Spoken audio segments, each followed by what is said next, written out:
ముందుగా వేదిక టీవీ ప్రేక్షకులకు స్వాగతం. వేదిక టీవీ చేపడుతున్న సర్వే ఏదైతే ఉందో ఇది కేవలం ప్రజల అభిప్రాయాలు మాత్రమే. వేదిక టీవీ అభిప్రాయం కాదు. నిజాన్ని నిర్భయంగా ప్రజలతో మాట్లాడి చర్చించడానికి వేదిక టీవీ ఎల్లప్పుడూ కృషి చేస్తుంది. ఇందులో భాగంగా ఈరోజు నల్గొండ జిల్లాకు రావడం జరిగింది. మరి ఈ నల్గొండలో ఉన్నటువంటి ప్రజలు రేవంత్ రెడ్డి గారి పాలన విధి విధానాలు ఎలా జరుగుతున్నాయి, మరి రేవంత్ రెడ్డి గారు కాంగ్రెస్ హయాంలో ప్రవేశపెట్టిన ఈ 6 గ్యారెంటీలు కానీ సంక్షేమ పథకాలు కానీ ప్రజలకు ఏ విధంగా లబ్ధి చేకూరుతున్నాయి, మరి గతంలో కేసీఆర్ గారి పాలన ఏ విధంగా ఉంది అనే విషయాల గురించి ఇక్కడున్న ప్రజలతో మాట్లాడి వాళ్ళ యొక్క అభిప్రాయం తెలుసుకునే ప్రయత్నం చేద్దాం. మీ పేరు సార్? నా పేరు మల్లేష్. ఏం చేస్తుంటారు సార్? Private employee. గ్రామం మండలం నల్గొండ సార్. సీఎం రేవంత్ రెడ్డి గారి పాలనపై మీ అభిప్రాయం ఏంటి సార్? పర్వాలేదు సార్, మంచిగా ఉంది సార్. పేదలకు చాలా మంచిగా చేస్తుండు. ఈ కరెంట్ అయితే ఏంది, ఇప్పుడు 200 యూనిట్ల కరెంటు బిల్లు మంచిగా చేస్తున్నాడు. తర్వాత గ్యాస్ మంచిగా చేస్తున్నాడు. అన్నీ కూడా మంచిగా చేస్తున్నాడు. కాకపోతే బడ్జెట్ లేదని కొంచెం వెనక ముందు అవుతుంది, కానీ పర్వాలేదు మంచిగా చేస్తున్నాడు సార్. ఇప్పటివరకు చూసుకుంటే అంత మంచిగా ఉంది. మంచిగా ఉంది సార్. మంచిగా ఉంది. మరి గతంలో కేసీఆర్ గారి పాలనపై మీ అభిప్రాయం ఏంటి సార్? కేసీఆర్ పాలన కూడా మంచిగా ఉండే, కానీ కొన్ని అన్నీ అమలు చేయలేకపోయాడు. అంటే ఇప్పుడు రైతు బంధు మంచిగా చేసిండు, కాకపోతే అది అందరికీ వేసిండు. అది కొంతమందికి వేస్తే బాగుంటుండే. ఇది రేవంత్ రెడ్డి గారు మరి చేస్తాడు అనుకుంటున్నాం. ఎందుకంటే మొత్తం ఇది 5 లక్షల లోపు అన్నాడు కదా, 5 లక్షల లోపు చేస్తాడో ఎట్లా చేస్తాడో తెలియదు. ఇంకా ఇప్పుడైతే మరి రైతు భరోసా ఇంకైతే మరి మొత్తం వేయలేదు. ఇంకా అన్నీ రుణమాఫీ కూడా మొత్తం అందరికీ చేయలేదు అన్నాడు. చేస్తాడు అన్నాడు, కానీ మొత్తం అయితే చేసిన అనిపిస్తలేదు నాకైతే. అమ్మా చెప్పండి సార్. మీ పేరమ్మా? నా పేరు నాగలక్ష్మి. ఏం చేశారమ్మా? నేను ఇండ్లలో పని చేసుకుంటా. నా భర్త చనిపోయి 22,000 సంవత్సరం చనిపోయిండు. 2 కొడుకులు నాకు. పెన్షన్ వస్తుంది, అది కూడా ఈ మధ్య వస్తుంది. అంతకుముందు వచ్చి కట్ అయిపోయింది, మళ్ళీ ఈ మధ్య స్టార్ట్ అయింది. నాకు ఒక ఇల్లు లేదు, ఏది లేదు. నా కొడుకులు కొంచెం పెద్దగా అయ్యారు, కానీ వాళ్ళకి చదువులు ఎక్కువ చెప్పించలేదు నా భర్త లేక. 10th వరకే చదివిర్రు, తర్వాత కూలి పని చేసుకుంటారు వాళ్ళు. ఇక నేను ఏదో ఇండ్ల పని అవి ఇవి చేసుకుంటా. అందుకని నాకు అన్ని 22,000 సంవత్సరాల నుంచి ఇప్పటివరకు నాకు ఇల్లు లేదు, జాగ లేదు, ఏది లేదు. నేను కొనలేకపోయినా మెయిన్గా. అందుకని ఇప్పుడు ఈ పరిపాలన వస్తే కొంచెం ఏదన్నా ఇల్లు జాగ వస్తుందంటే అది రాలేదు. కనీసం కట్టుకోవడానికి ఇప్పుడు 2 కొడుకులు పెట్టకుంటే నా పరిస్థితి ఏందని అది నాకు ఎక్కువ బాధ ఉంది. అందుకని ఈ పరిపాలన అయితే నాకు వస్తుందనే నమ్మకం ఉండే, కానీ మొన్న ఈ మధ్య వస్తుందంటే నా పేరు కూడా వెళ్ళిందన్నారు. పెరుమాల నాగలక్ష్మి నా పేరు, కానీ రాలేదండి. నాకు ఇది ఒక్కటి సహకారం చేస్తారేమని ఎవరికి ఆడిపోయినా ఎవరేం చేస్తలేరు. గ్రామం మండలం మాది మిర్యాలగూడ. ఎన్ఎస్పి క్యాంప్లో ఉండేదాన్ని. ఇప్పుడు మా పిల్లల కాడికి ఆడికిడికి ఎప్పుడన్నా వచ్చి పోతుంటా.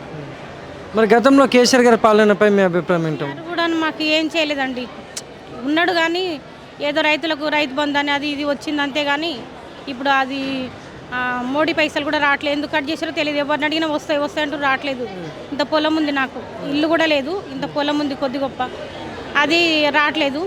ఇక డబ్బులు అయి పడతామని వాళ్ళ చుట్టూ తిరిగిన అవి కూడా రాకుండా అయిపోయినాయి. కేసీఆర్ ఇల్లు తాగలేదు, 10 సంవత్సరాలు చేసినా ఇప్పుడు వచ్చిన ఆయన ఏమి ఇవ్వలేదు సార్ మాకు.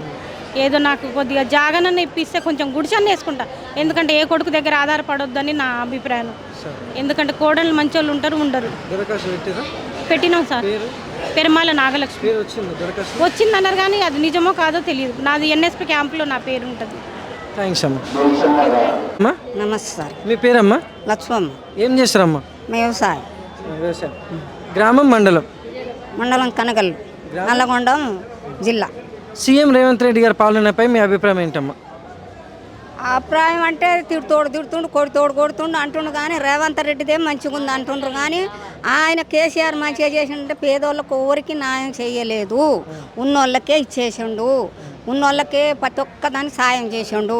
పేదోళ్ళకైతే ఎక్కడ ఇండ్లు కట్టియలేదు, కట్టియలేదు. అంటే ఈ నల్లగొండ మటుకు శుభ్రం చేసిండు కేసీఆర్. ఇప్పుడు రేవంత్ రెడ్డి ఇప్పుడు 15 నెలలు వచ్చి ఆయన 18 నెలలు అవుతుంది, కానీ ఇంకా ఆయన రంగం వాళ్ళకి దిగలేదు. ఇంకా ఆయన ఇంకా నడిపియలేదు. కొన్ని రైతు బంధు ఇచ్చిండు, కొంతమందికి ఇవ్వలేదు. 3 లక్షలు 4 లక్షలు ఉన్న వాళ్ళకు ఇంకా ఇవ్వలేదు. 1 ఎకరం 2 ఎకరాలు ఉన్న వాళ్ళకి ఇచ్చేసిండు. మంచిగానే చేస్తుండు, ఇండ్లు కూడా కట్టిస్తుండు. అన్ని ఇండ్లు వచ్చినాయి. మా తేలకుంటి కూడా వల్ల 200 ఇండ్లు శాంక్షన్ అయింది. ఇంకేం చెప్ప సార్? బస్సులు కూడా నడుస్తున్నాయి కదా సార్, ఫ్రీగా వస్తున్నాయి. కరెంటు ఫ్రీగా వస్తున్నది. ఇంతవరకు ఇన్ని జిల్లాలకు కూడా 24 గంటల కరెంటు వస్తూనే ఉన్నది. ఒక్క జిల్లా కాదు, ఒక్క ఊరు కాదు, ఒక్క పల్లె కాదు. ఆయన ఇచ్చినట్టే ఈయన కూడా ఇస్తుండు. మరి గతంలో కేసీఆర్ గారి పాలనపై మీ అభిప్రాయం ఏంటమ్మా? ఏం సార్? గతంలో కేసీఆర్ గారి పాలన ఎలా ఉంది? ఏం పాలన ఆయన చేసిన పెద్ద పెద్దోళ్ళనే బాగుపెట్టిండు కానీ చిన్న రైతులు బాగుపెట్టలేదు. ఇండ్లు అయితే ఎక్కడ ఇయ్యలేదు. అంతే సార్. కరెంటు మటుకు 24 గంటలు రైతులకు ఇచ్చాడు. రైతు మంది ఇచ్చాడు. ఏదో బతుకమ్మ సీరలు అవి అంటే వాడోళ్ళకు కూడా సాయం చేసాడు. అంతే సంగతి సార్. నాకు తెలిసిన వరకు ఇంతే. థ్యాంక్స్ అమ్మా. మంచిది సార్. నమస్తే సార్. నమస్తే. మీ పేరు సార్? పల్లా వెంకటేశ్వర్. ఏం చేస్తుంటారు సార్?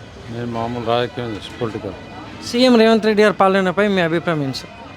సీఎం రేవంత్ రెడ్డి గారు ఉచిత బస్సు కొంచెం అదొకటి మాత్రమే కొంచెం ప్రాబ్లం ఉంది. మిగతా అన్నీ ఓకే. 2 లక్షల రుణమాఫీ చేశాడు. తర్వాత రైతు బంధు ఇస్తున్నాడు, రైతు బీమా, తర్వాత ఈ 200 యూనిట్ల కరెంటు, తర్వాత మళ్ళీ గ్యాస్ సిలిండర్లు లేడీస్కు, ఇవన్నీ మంచి కేసీఆర్ పాలన కంటే. కాకపోతే జనాలకు తెలియటం లేదు అది. ఆయన పేద ప్రజలకే ఎక్కువ శాతం ఉపయోగపడే రకంగా పనులు చేసిండు. మిగతా ఏంటంటే మళ్ళీ ఉద్యోగాలు కూడా నిరుద్యోగులకు ఉద్యోగ అవకాశాలు కల్పించిండు. ఇటు కంపెనీస్ తెస్తుండు. బడ్జెట్ ప్రాబ్లం వల్ల కొంచెం లేట్ అవుతుంది తప్ప అన్నీ కరెక్టే జరుగుతున్నాయని నా అభిప్రాయం. మరి గతంలో కేసీఆర్ గారి పాలనపై మీ అభిప్రాయం ఏంటి సార్? కేసీఆర్ పాలన రైతు బంధు పెట్టిన అది మొత్తం పెద్దవాళ్ళకి పోయింది. అది గుట్టలకు, చెట్లకు, తర్వాత కంపెనీలకు, అన్ని కాలువలకు ఇవన్నిటికి పోయింది. దాన్ని సవరణ చేసి రేవంత్ రెడ్డి గారు మంచి ఒక లిమిట్ ప్రకారం ఇచ్చిండు. అది ఒప్పుకోదగ్గ విషయమే. అది కేసీఆర్ పాలన అంతా కాకపోతే కొన్ని డెవలపింగ్స్ అభివృద్ధి పనులు జరిగినాయి కానీ పేదలకు ఉపయోగపడే పరిస్థితులు అయితే ఇండ్లు కానీ, తర్వాత దళితులకు 3 ఎకరాల భూమి అని, తర్వాత ఇంకో రకాన్ని ఆయన వాగ్దానాలు పెద్దగా ఏమీ పనిచేయలేదు. రేవంత్ రెడ్డి గారిది అట్టడుగు వర్గాలకు ఉపయోగపడే రకంగా. నమస్కారం సార్. మీ పేరు సార్? ప్రసాద్ సార్. ఏం చేస్తుంటారు సార్?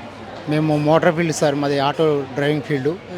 అసలు మేము ఆటో కార్మికులం కాబట్టి ఏంటంటే ఇంతకుముందుకు గత ప్రభుత్వం ఉన్నప్పుడు, కేసీఆర్ ప్రభుత్వం ఉన్నప్పుడు మాకు ఆటోకు చాలా బాగా నడిచేది సార్.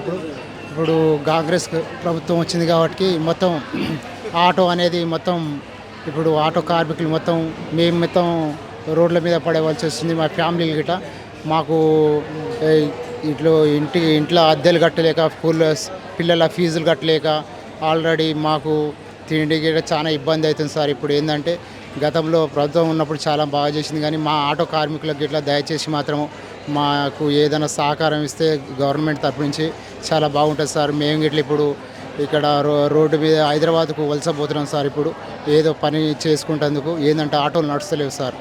అదేవిధంగా మనకి ఏంటంటే ఈ ఫ్రీ బస్సులు పథకం అంటే చాలా మంచిగా ఉంది కానీ మాకు ఏదైనా ఉపాధి కల్పిస్తే చాలా బాగుంటుంది సార్.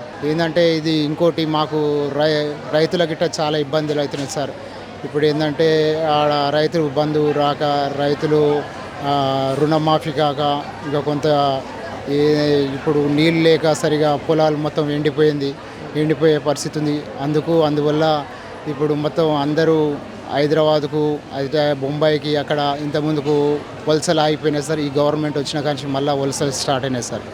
అందుకే ఈ గవర్నమెంటు ఈ అందరికీ పేదలకి అయినా కానీ, ఇప్పుడు మామూలుగా మధ్యతరగతి అయిన వాళ్ళకి కానీ ఏదన్నా ఒక ఉపాధి కనిపిస్తే చాలా బాగుంటుంది అని నా యొక్క రిక్వెస్ట్ సార్. ఆ గవర్నమెంట్ తెలంగాణ రేవంత్ రెడ్డి సార్ని ఒక రిక్వెస్ట్ అడుగుతున్నా. ఏంటంటే మాకు ఏదైనా కార్మికులకు ఏదైనా ఉపాధి కల్పించాలి సార్. ఇట్లా చేస్తే జర మంచిగా ఉంటుందని ఇట్లా మా యొక్క మనవి సార్. మరి గతంలో కేసీఆర్ గారి పాలనపై మీ అభిప్రాయం ఏంటి సార్? సార్, గతంలో కేసీఆర్ పాలన అంటే ఇప్పుడు ఏంటంటే అప్పుడు ఉచిత బస్సులు పెట్టలేదు సార్. ఉచిత బస్సులు పెట్టక మాకు ఆటోలు అనేది ఎక్కడైనా కానీ మేము ఆటో నడిపేది. ఎక్కడైనా కానీ ఎక్కడ బస్ స్టాండ్ల కాడ ఎక్కించుకున్నా పోతే ఎక్కడన్నా కిరాయిలకు పోయినా కానీ ఒక 500, 300, 400 వచ్చేది సార్. అది గిట్ట లేకపోయింది. ఎంతసేపు ఉన్నా కానీ ఈ ఆటోలు వస్తే ఆటోలు ఎక్కలేదు సార్. ఎంతసేపు ఉన్న బస్సులకే పోతురు పబ్లిక్ మాత్రం ఈ రవాణా మొత్తం మాకు బాగా ఇబ్బంది అవుతుంది సార్. ఇప్పుడు ఏంటంటే ఫ్రీ బస్సులు పెట్టే కానీ మాకు ఇప్పుడు డ్రైవింగ్ ఫీల్డ్ మొత్తం చాలా ఇబ్బంది అవుతుంది సార్ మా కార్మికులకు.